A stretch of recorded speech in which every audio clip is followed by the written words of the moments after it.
Remember the days where we got a ton of games based on licensed properties? Whether it be movies, cartoons, or comics, there was a larger selection of games based on certain popular properties.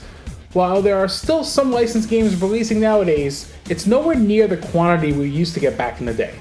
Now, that's not to say many of them were great games, far from it. However, there were still quite a handful that stood out, especially for the 6th generation of consoles. In this video, I'm going to be discussing my personal top 10 licensed games for the GameCube.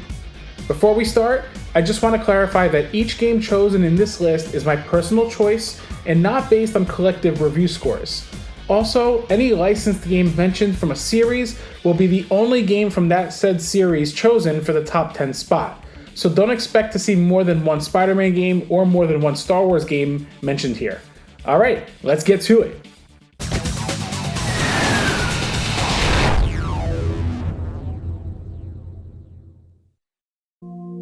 Number 10, Spawn Armageddon.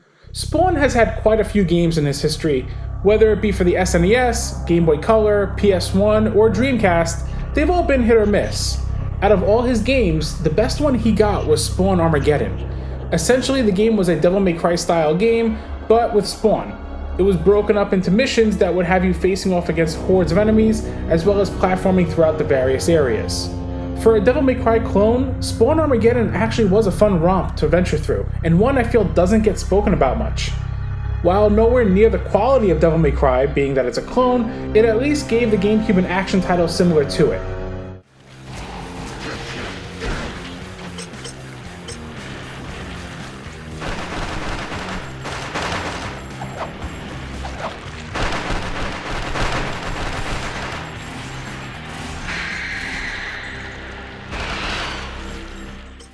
Number 9, Batman Vengeance. I remember when Batman Vengeance came out and I first fired it up, it was like playing an episode from the cartoon. With the TV show's cast returning here, Kevin Conroy and Mark Hamill for example, it really felt like playing a new episode, or better yet, one of the animated films like Mask of the Phantasm or Sub-Zero. Blending action, platforming, and exploration, alongside a great soundtrack, smooth frame rate, and nice visuals, it did the license justice. While the controls definitely had a learning curve to them, it was easy to grasp after a bit of time with it. There were several Batman games for the GameCube, but Batman Vengeance was easily the best of the bunch.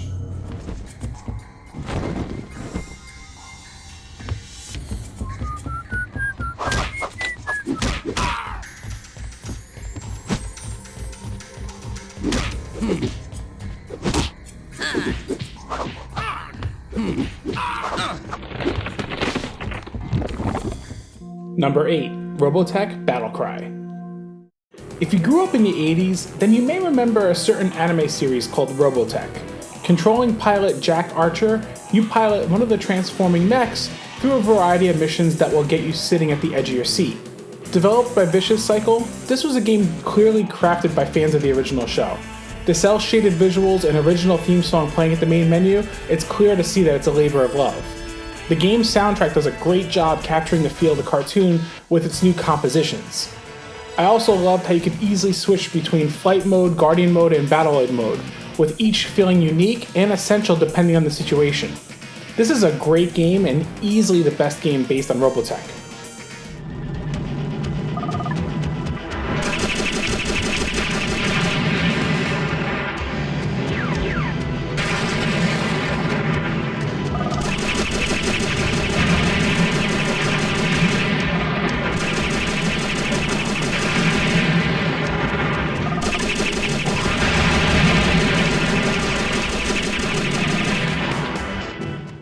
Number 7, Simpsons Hit and Run.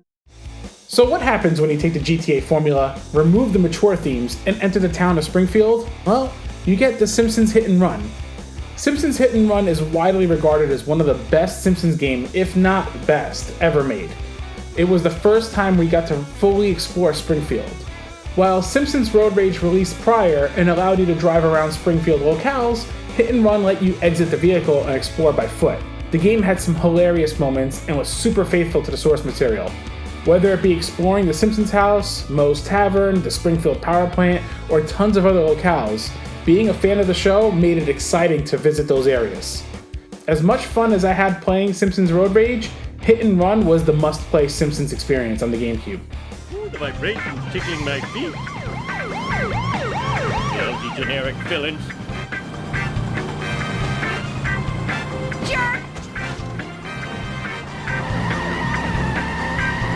Lousy, rotten karmic retribution. Number 6. Teenage Mutant Ninja Turtles.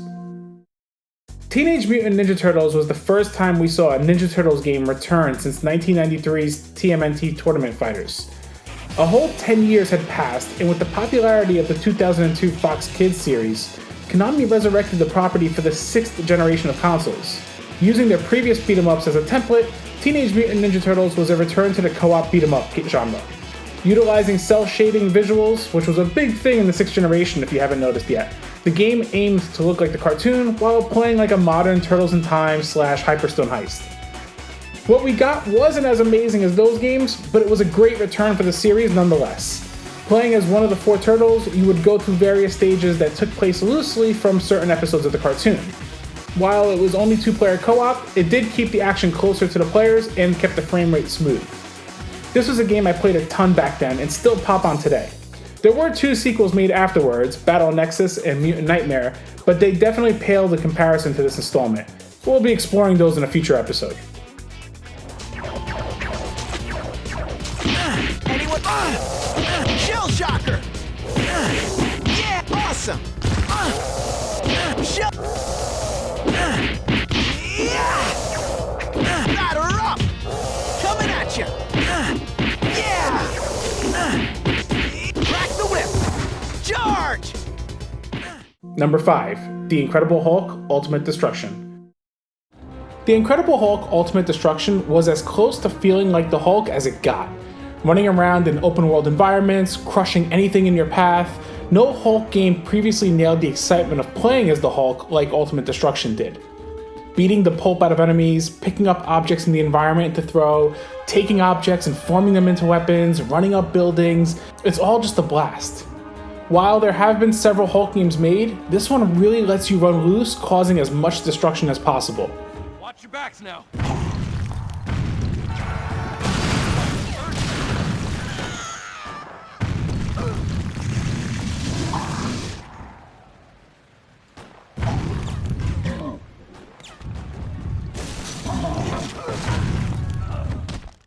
Number 4. Ultimate Spider-Man. When I was in middle school, I was really into the Ultimate Spider-Man comic series. It was also around the time the Sam Raimi film came out in theaters. While I enjoyed the first Spider-Man movie game, even though it was nowhere near the exceptional PS1 N64 Neversoft title, and I did love the Spider-Man 2 game, Ultimate Spider-Man was the better overall game in my opinion. Being the second Spider-Man game giving you Manhattan as your playground, you also had some of Queens that you got to swing around as well. Swinging through the 2 boroughs was a blast, and more so seeing the visuals in action. Treyarch actually implemented cel shading, but in a way where it replicated the look and feel of the comic books. It was the first game I remember playing that felt like a comic book came to life. The storyline was written by the comic's original writer, Brian Michael Bendis, and it was a great storyline to say the least.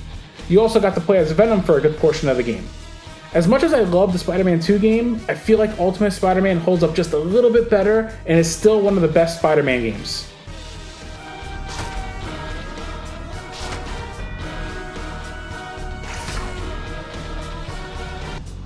An actual matchstick would be faster than you.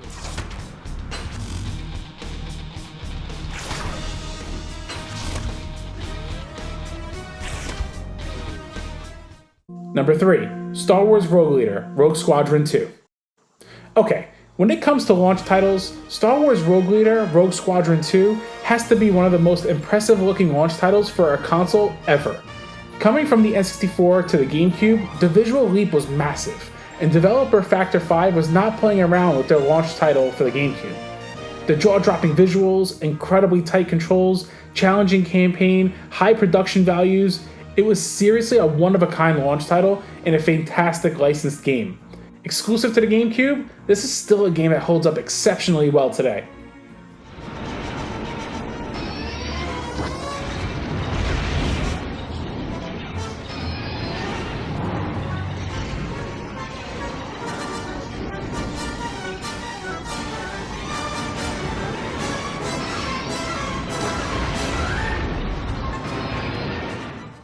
Number 2, Peter Jackson's King Kong. Peter Jackson's King Kong is a movie licensed game done right. Heavy atmosphere, tense moments of survival, and a cinematic experience with the full cast here, King Kong was excellent from start to finish. I love that the game was based on the movie, but wasn't afraid to derail from the film and add even more to it. A great blend of survival and puzzle solving when playing as Jack, and all-out brawling when you get to play as Kong himself. It's a game that keeps you heavily engrossed. Many memorable moments throughout the game, and even an example of a game that outdoes its movie counterpart. By far, one of the best licensed games ever made, without question.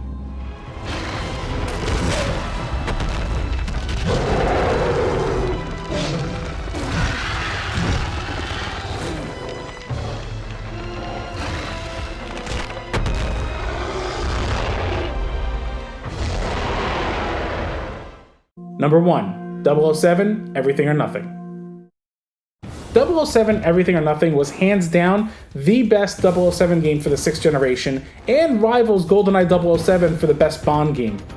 Great story, high production values, superb soundtrack, fantastic visuals, excellent gameplay. I could go on and on about what makes this a near perfect game. EA Redwood Shores clearly handled the property with a ton of respect and love for the source material, crafting a Bond adventure that puts even the best Bond films to shame. Yes, it's that good, even all these years later.